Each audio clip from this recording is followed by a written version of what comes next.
Tu n'es pas un vrai homme, tu es juste un DAB ambulant, a dit le mari de ma sœur en utilisant ma voiture. Tout le monde a ri avec lui. J'ai moi-même esquissé un petit rire, j'ai hoché la tête et je suis parti sans un mot de plus. 3 jours plus tard, il hurlait au téléphone. Je n'aurais jamais pensé écrire ça, mais la nuit dernière a tout changé.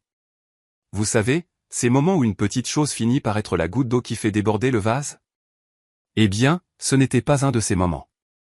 C'était le moment où j'ai regardé mon beau-frère, Wyatt, se glisser sur le siège conducteur de ma Tesla flambant neuve, que je ne lui avais même pas donné la permission de conduire, se tourner vers ma sœur, Samantha, et annoncer à voix haute, « Tu vois, je t'avais dit qu'Ezra me la laisserait emprunter. » Il le fait toujours. De toute façon, ce n'est pas un vrai homme, juste un DAB ambulant. Et tout le monde a ri. Ma mère, Isa, ma sœur, mes cousins.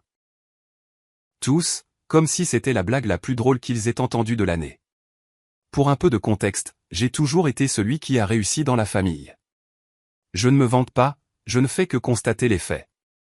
Pendant que Wyatt sautait d'un plan foireux à l'autre pour s'enrichir vite, j'ai construit ma carrière solidement. Ma sœur, Samantha, malgré son master, a choisi de soutenir son « esprit d'entreprise » au lieu de suivre sa propre voie. Au cours des 5 dernières années, Wyatt a emprunté ma voiture précédente et me l'a rendue avec une bosse mystérieuse dont il ne savait rien. Demandé si, prêt temporaire, totalisant 47 000 $, jamais remboursé. Utiliser ma maison de vacances pour ses séminaires d'entreprise, traduction, des fêtes, qui ont entraîné 12 000 $ de dégâts. Plafonner une carte de crédit d'urgence pour laquelle je m'étais bêtement porté garant. Convaincu ma mère de refinancer sa maison pour investir dans sa dernière entreprise. À chaque fois, c'est la même histoire, allez, Ezra, on est une famille, ou, ne sois pas si coincé, ce n'est que de l'argent. La préférée de ma sœur, tu n'as même pas d'enfant, à quoi d'autre tu le dépenses? Mais la nuit dernière, c'était différent. C'était censé être un simple dîner de famille chez ma mère. J'y étais allé avec ma nouvelle Tesla, la première chose vraiment chère que je m'étais achetée depuis des années. Je ne l'avais encore montré à personne, voulant éviter l'inévitable demande de « juste l'essayer ». J'étais dans la cuisine à aider maman quand j'ai entendu le son distinctif de la portière de ma voiture qui s'ouvrait. Le temps que je sorte, Wyatt était déjà en train de régler les sièges, avec Samantha côté passager, tous deux souriant comme des adolescents qui venaient de voler les clés de la voiture de papa. Wyatt, sors de ma voiture. Détends-toi, frérot. Juste un petit tour rapide pour montrer à samedi. Tu sais, je pensais m'en acheter une. C'est à ce moment-là qu'il a fait le commentaire sur le DAB, et qu'ils ont tous ri. Je suis resté là, à regarder mon beau-frère assis dans ma voiture à 95 000 $, qu'il n'avait même pas demandé à utiliser, faire des blagues sur le fait que j'étais moins qu'un homme pendant que ma propre famille riait avec lui. Quelque chose en moi a juste basculé. J'ai souri, j'ai hoché la tête, je suis retourné à l'intérieur, j'ai attrapé ma veste et j'ai appelé un VTC. En partant, j'ai entendu ma mère, « Ezra, où vas-tu? Ne sois pas si susceptible. » Je n'ai pas répondu. Au lieu de ça, j'ai passé les 3 heures suivantes à passer des appels et à envoyer des emails. À minuit, j'avais signalé que ma voiture était utilisée sans autorisation. Contacté ma banque à propos de chaque prêt et transaction impliquant Wyatt. Envoyé un email à mon avocate au sujet des dégâts de la maison de vacances. Changer tous mes mots de passe et codes de sécurité. Bloquer la carte de crédit pour laquelle je m'étais porté garant. Ce matin, je me suis réveillé avec 47 appels manqués et messages. Wyatt était apparemment coincé à une station de recharge parce que j'avais désactivé à distance l'accès à la recharge. Samantha était déçue de mon comportement puéril. Maman pensait que je déchirais la famille. Mais pour la première fois depuis des années, je me sentais libre. Claire. Mon téléphone vibre à nouveau pendant que j'écris ceci. C'est le numéro de Wyatt. Je crois que je vais le laisser sonner. Parce que voici ce qu'ils ne comprennent pas. Je ne suis pas en colère. Je ne suis même plus blessé. J'en ai juste fini. Et parfois, en avoir fini est la chose la plus puissante que l'on puisse être. J'ai rendez-vous avec mon avocate demain matin. J'ai tout documenté. Absolument tout. Il voulait un DAB. Eh bien, ce DAB est maintenant définitivement hors service. Mise à jour 1. D'abord, Merci à tous pour le soutien massif sur mon dernier post. Vous aviez raison, j'aurais dû faire ça il y a des années. Voici ce qui s'est passé ces dernières 24 heures. Le matin après l'incident du DAB, j'ai rencontré mon avocate. J'ai tout apporté, chaque texto, email, relevé bancaire et photo des dégâts de mes propriétés. Elle n'arrêtait pas de secouer la tête en examinant le tout. Le total s'élevait à 162 800 $ de prêts non remboursés et de frais non autorisés. Mais c'est là que ça devient intéressant. Pendant que j'étais en réunion, Wyatt s'est présenté chez moi.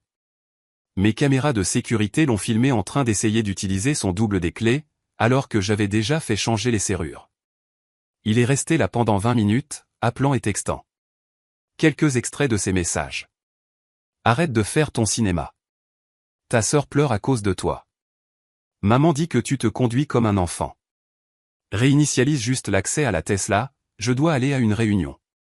Je n'ai répondu à rien de tout cela. Au lieu de ça, j'étais occupé avec mon avocate à rédiger des lettres de mise en demeure formelle pour le paiement. Nous avons également déposé des rapports pour les dommages matériels à ma maison de vacances. Pas encore de poursuite, mais on établit une trace écrite. Puis, Mila, ma petite amie, a suggéré quelque chose de brillant, vérifier mon dossier de crédit. Il s'est avéré qu'il y avait 3 cartes de crédit que je ne reconnaissais pas. Toutes plafonnées, toutes ouvertes au cours de la dernière année, toutes avec mon nom en tant que co-signataire. Devinez qui avait accès à mon numéro de sécurité sociale et à mes documents personnels après m'avoir aidé, avec mes impôts l'année dernière? C'est là que les choses ont dégénéré. Vers 14 heures, Samantha a commencé à appeler tout le monde dans la famille.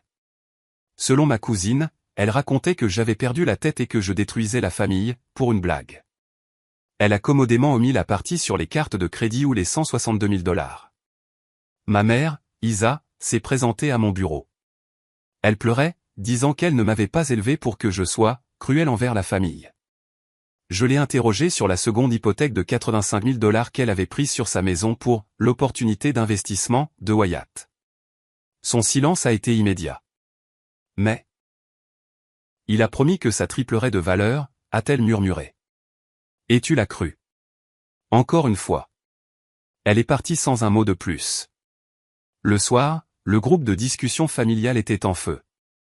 Apparemment, je suis, sans cœur, cruel, jaloux du potentiel de Wyatt, en pleine crise de la quarantaine, et je dois me comporter en homme et aider la famille.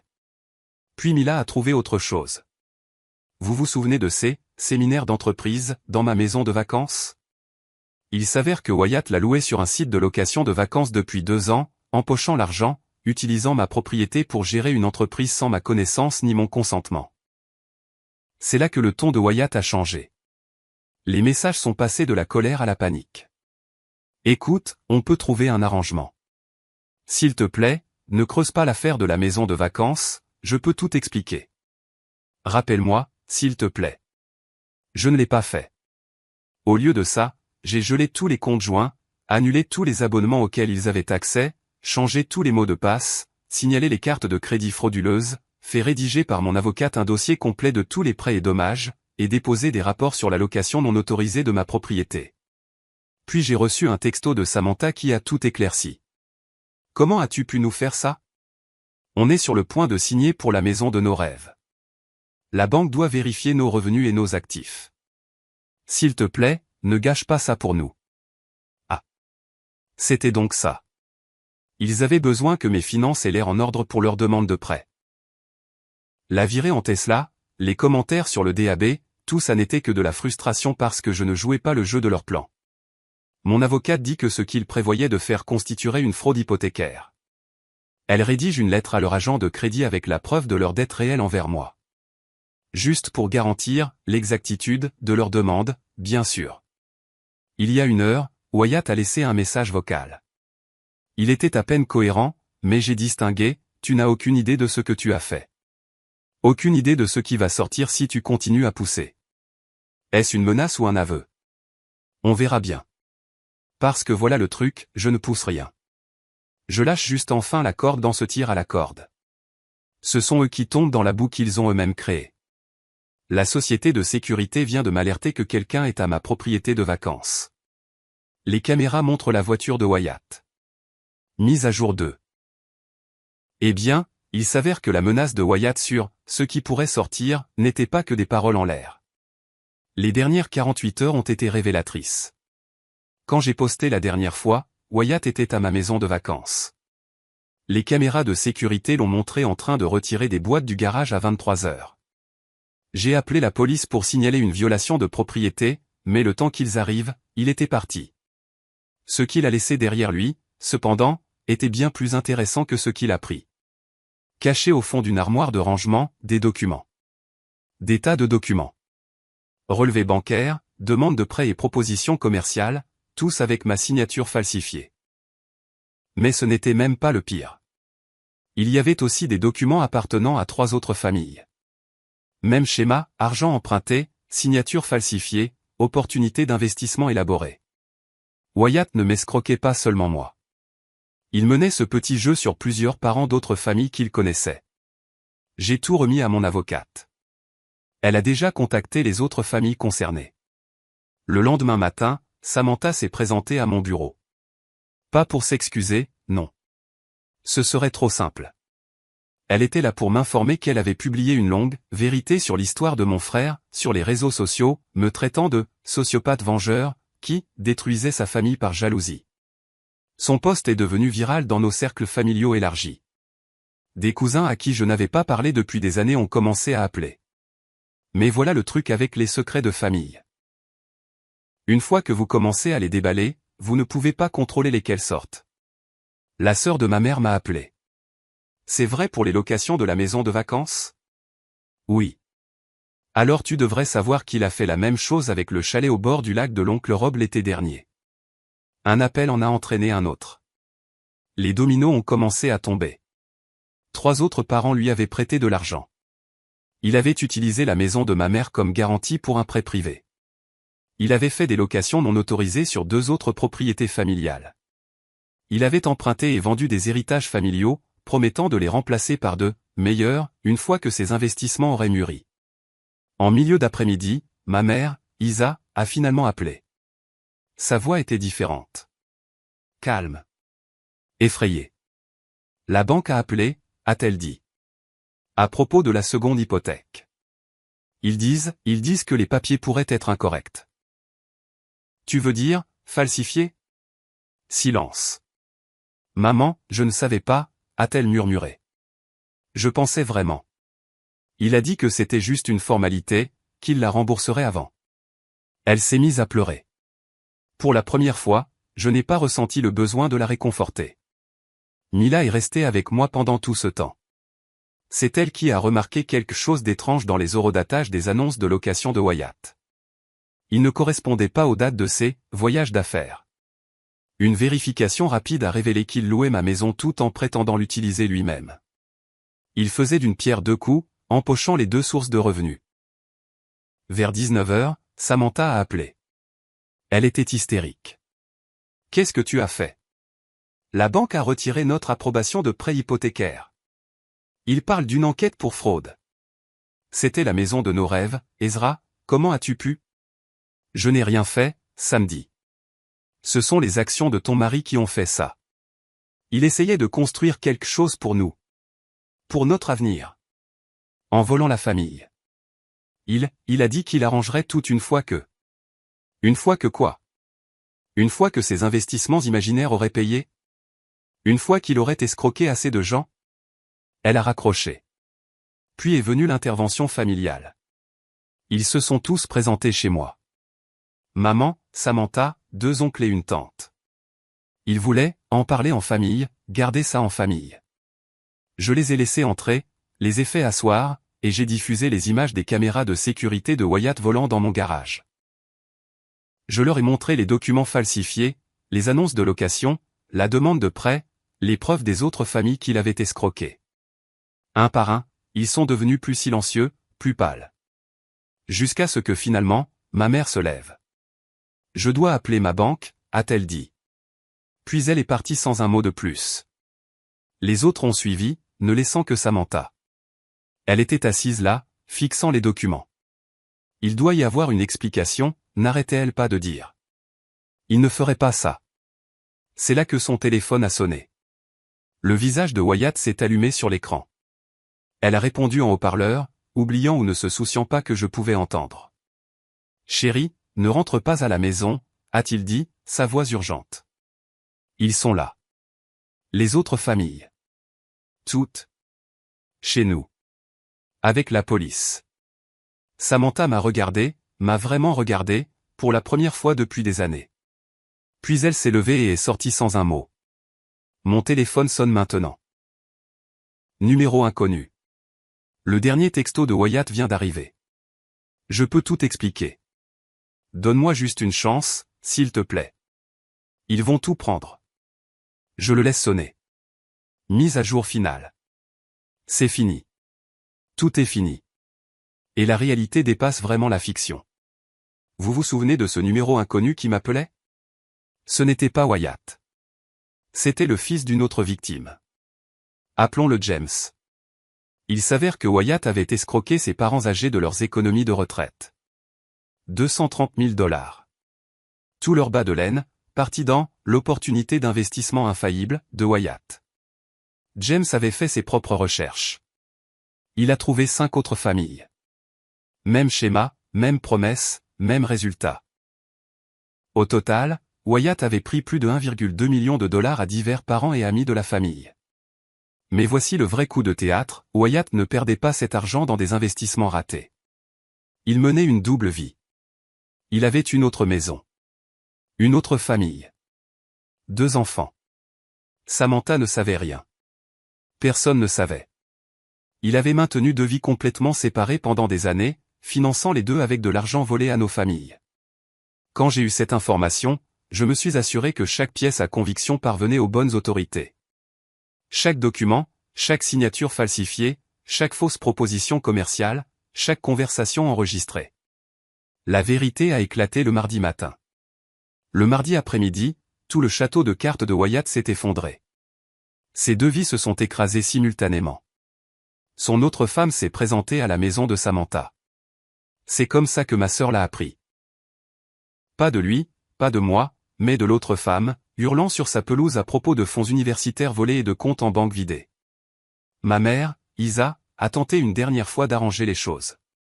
Elle a convoqué une réunion de famille chez elle. Tout le monde est venu, les victimes, leurs familles, les 2 épouses, même certains des anciens associés de Wyatt. Wyatt s'est présenté aussi, toujours avec un sourire narquois, toujours confiant qu'il pourrait s'en sortir en parlant. « Je peux tout expliquer », a-t-il commencé. C'est juste un grand malentendu. Je me suis levé, j'ai connecté mon ordinateur portable à la télé et j'ai lancé une vidéo. C'était des images de ma caméra de sécurité de la maison de vacances, lui faisant visiter la propriété à des investisseurs potentiels en prétendant que c'était la sienne, lui empochant des paiements en espèces, lui admettant à une autre victime d'escroquerie que tout cela était un jeu sur le long terme. Le sourire narquois a finalement disparu. Le vendredi, cette famille avait porté plainte. La banque avait ouvert une enquête pour fraude sur les demandes de prêts hypothécaires. Sa licence d'agent immobilier a été suspendue en attendant l'enquête. Les 2 maisons étaient en cours de saisie. Les 2 épouses avaient demandé le divorce. Samantha a finalement rompu son silence. Elle m'a envoyé un texto, je ne savais pas. Je jure que je ne savais pas. Mais j'aurais dû le voir. Je suis désolé. Trop peu, trop tard. Ma mère a perdu sa maison. Celle où j'ai grandi. La banque l'a saisie à cause de la seconde hypothèque frauduleuse. Elle emménage chez ma tante la semaine prochaine. J'aurais dû t'écouter, m'a-t-elle dit quand je l'ai aidé à emballer. J'étais tellement occupé à le défendre que je ne voyais pas ce qu'il était vraiment. Je n'ai pas répondu. Certaines prises de conscience arrivent trop tard pour avoir de l'importance. Le coup de grâce. Vous vous souvenez des boîtes que Wyatt a retirées de ma maison de vacances? Elles contenaient des preuves d'un complot encore plus grand qu'il préparait. Plus de faux documents, plus de signatures falsifiées, toute une nouvelle série d'escroqueries prête à être lancée. Je me suis assuré que chaque enquêteur en reçoive des copies. Hier, Wyatt a été arrêté. Pas pour les escroqueries familiales, celles-ci sont toujours en cours d'investigation. Non. Il a été arrêté pour avoir tenté de fuir le pays avec des fonds volés. Ils l'ont attrapé à l'aéroport avec 50 000 $ en espèces et un aller simple pour un pays sans accord d'extradition. Le DAB ambulance est enfin arrêté. Définitivement. Mila et moi allons nous marier au printemps prochain. Nous ferons la cérémonie dans ma maison de vacances, la même que Wyatt utilisait pour escroquer les gens. Ça semble juste, d'une certaine manière. Samantha ne sera pas invitée. Ni ma mère. Certains ponts, une fois brûlés, devraient rester en cendres. Wyatt risque jusqu'à 15 ans de prison. Ses deux épouses témoignent contre lui. Chaque famille qu'il a escroquée intente des poursuites civiles. Ses biens sont gelés, sa réputation est détruite, ses mensonges sont exposés. Et moi? J'ai fini d'être le DAB de qui que ce soit. Le guichet est définitivement fermé.